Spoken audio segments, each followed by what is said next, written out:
नमस्ते, कैसे हैं आप सब लोग। बीइंग वकील में आपका बहुत बहुत बहुत स्वागत है। तो आज अ, हम मिल रहे हैं एक स्पेसिफिक टॉपिक के ऊपर। जो टॉपिक है मे बी आपसे बहुत रिलेवेंट टॉपिक हो सकता है for MSMEs, and that is debt और बैड डेट चैलेंजेस। करंटली जितने सारे एमएसएमईज फेस कर रहे हैं, तो उसे हम लोग कोप अप उसके साथ कैसे करें, and what precautions every MSME sector or unit should take to curb with the challenges of bad debt। तो अभी जैसे मैं हर बार कहती हूँ कि एमएसएमई ये हमारे भारत के इकोनॉमी का सबसे अहम पहलू है। This is the backbone of our economy. और आप जैसे लोग ना ही सिर्फ हमारे जीडीपी में, लेकिन हमारे एम्प्लॉयमेंट जनरेशन में भी सिग्निफिकेंटली कंट्रीब्यूट करते हो। लेकिन हर एक एंटरप्रेन्योर का अपना एक चैलेंज होता है, and there are among other challenges एक कॉमन चैलेंज बीइंग वकील ने पकड़ा है, जो है डेट रिकवरी। तो एज ऑफ नाउ मैं हमेशा कहती हूँ डेट रिकवरी से लड़ने के लिए we do have capable legal opportunities और केपेबल लीगल रेमेडीज।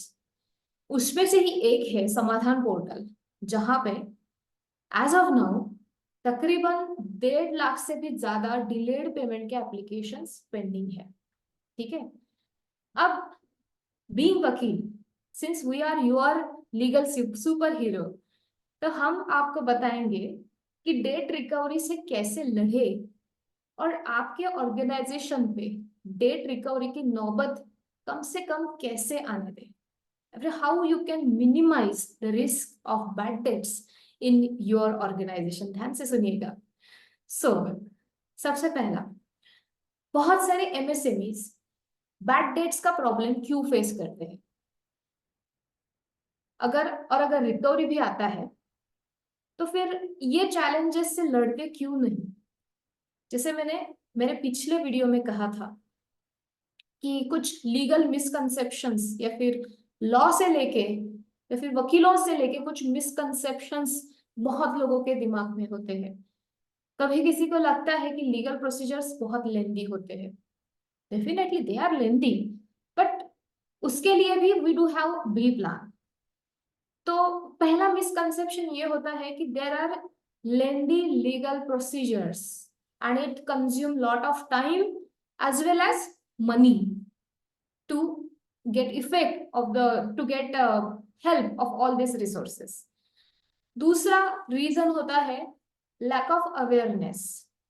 बहुत सारे एमएसएमईज और बहुत सारे एंटरप्रेन्योर्स उनके बेसिक लीगल राइट्स उनको नहीं पता रहते, या फिर they are not aware about the debt recovery mechanism, जहां पे वो जब भी बैड डेट्स हो जाते हैं या तो वो भूल जाते हैं कि चलो छोड़ दो चला गया, अब कहाँ उसे ढूंढे, या फिर वो कुछ एक्शन ही नहीं लेते। तो कभी कभार 5-6 साल के बाद याद में आता है, अरे मेरे बुक में इतने सारे बैड डेट्स हैं, तो बंदा डिप्रेशन में चला जाता है। Third reason is financial constraint. जैसे मैंने कहा, सभी को लगता है कि whenever I get resort to the legal options, मुझे बहुत पैसे देने पड़ेंगे, मेरा वकील बहुत फीस चार्ज करेगा, एक एक लीगल नोटिस के 10-12 हजार रुपए लेगा। तो दीज ऑल आर मिसकंसेप्शंस जो कि आपके रास्ते में आते हैं to whenever you decided to curb with the legal और बैड डेट रिकवरी एक्शन। ठीक है। अनदर वन इज समहाउ हमारा जो रेगुलेटरी एनवायरमेंट है इंडिया का with respect to debt recovery, it is kind of complex. और किसी भी इंडिविजुअल एंटरप्रेन्योर को वो अकेला में भी नहीं लड़ सकता है इन सारे रेगुलेटरी चैलेंजेस से। तो in all these cases, it is always advisable to get professional advice from the legal expert to curb or to deal with all these challenges। और कभी कभी मेरा ये भी मानना है कि date recovery is always two sided. एक, आपका बिल अगर पेंडिंग है तो आप अपने तरफ से थोड़ा सा प्रेशर करने का कोशिश करते हो, यू डू योर पार्ट, लेकिन the main part of repaying your payment is in the hand of your debtor, जो डेटर आपके आउट ऑफ कंट्रोल होता है। So again resistance from the debtor is another game और another part of debt recovery. कभी कभी debtor missing हो जाता है, कभी उसका बिजनेस ही बंद हो जाता है, कभी उसका जीएसटी सो मोटो है फिर वो कैंसिल कर देता है, फिर उसे आइडेंटिफाई करना इज अनदर गेम। ठीक है, तो अभी ये सारे चैलेंजेस को जब भी हम लोगों ने मार्केट में देखा, ऑब्जर्व किया, तो वी इशूड सम गाइडलाइंस और some tips to our MSME units, जहां पे we can at least guide you कि आप अपने ऑर्गेनाइजेशन में डेट रिकवरी मिनिमाइज कैसे कर सकते हैं, फिर बैड डेट्स मिनिमाइज कैसे कर सकते हैं। चाहे आप बीइंग वकील से एसोसिएट हो या ना हो, but if you follow all these guidelines diligently and religiously, it's my word कि आपके ऑर्गेनाइजेशन में डेट रिकवरी के चांसेस एटलीस्ट कम हो जाएंगे। तो सबसे पहला गाइडलाइन है कि pure terms and condition crisp and clear. अब ये क्या होता है, एमएसएमई को डेट रिकवरी से बचाने के लिए we do have MSMED act, वो तो लॉ है ही, लेकिन सिंस हमने ठान लिया है कि हमारे ऑर्गेनाइजेशन में बैड डेट्स नहीं आनी चाहिए, then your first step towards it is कि आपके इनवॉइसेस या फिर परचेस ऑर्डर में जो भी टर्म्स कंडीशंस होते हैं वो आप इतना क्लियर रखो, इतना क्रिस्प रखो कि सामने वाला आपके पैसे डुबाने से पहले 10 बार सोचे।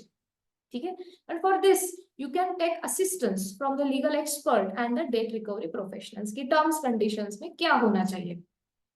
सेकेंड रहता है हमारा piece of advice is follow up mechanism.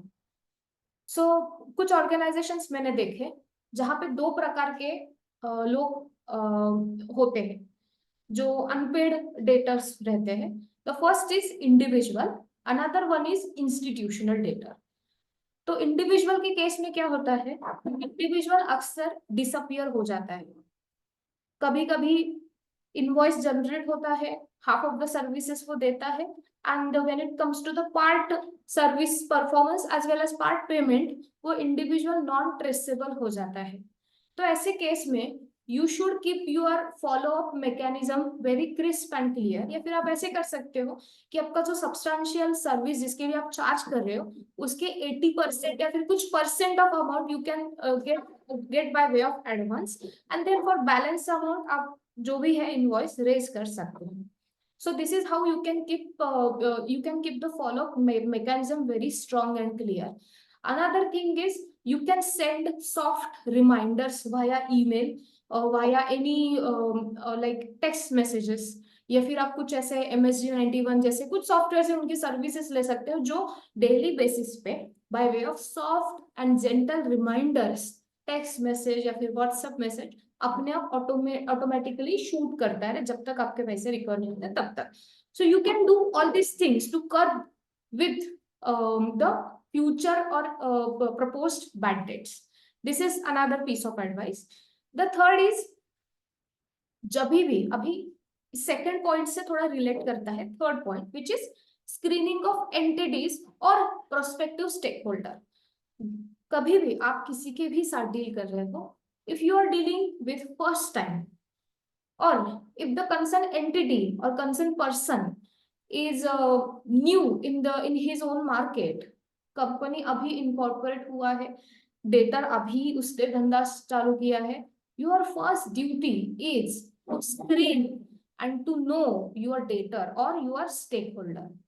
तो आपको विद इन योर ऑर्गेनाइजेशन एक ऐसा गुड हैबिट अडॉप्ट करना है जिसमें से you can effectively you can know your stakeholder, you can screen him, you can know more about his history, their repayment schedule, उनके अगर कंपनी है तो कंपनी कंप्लायंट है कि नहीं, कंपनी का स्टेटस एक्टिव है कि नहीं, स्ट्राइक ऑफ तो नहीं हुआ ना, ये सारी चीजें आप देख सकते हो ताकि आपको अब जिसके साथ डील कर रहे हो वहां पे कॉन्फिडेंस आ जाए और आपके बैड डेट के चांसेस एटलीस्ट 1-2% से कम हो जाए।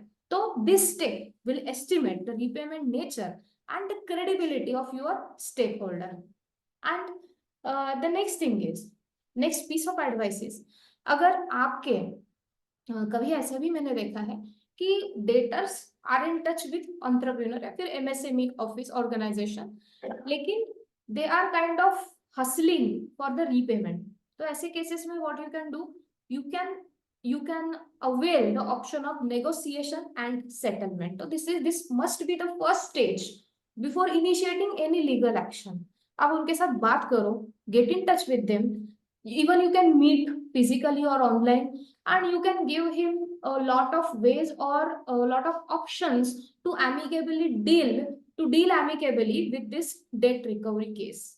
Suppose उनके 50,000 पेंडिंग है, you can still give them an option of paying 50,000 in installments, or you can cut down the amount and you can arrive at the settlement. Say for example, आप one shot में मुझे 40,000 पे कर दो, we are ready to set off 10,000 rupees. So in this way you can avail or you can give them options of settlement ताकि उन्हें भी थोड़ा अच्छा लगे, दिलासा मिले if really they are struggling in their own business. The next piece of advice would be technology adoption.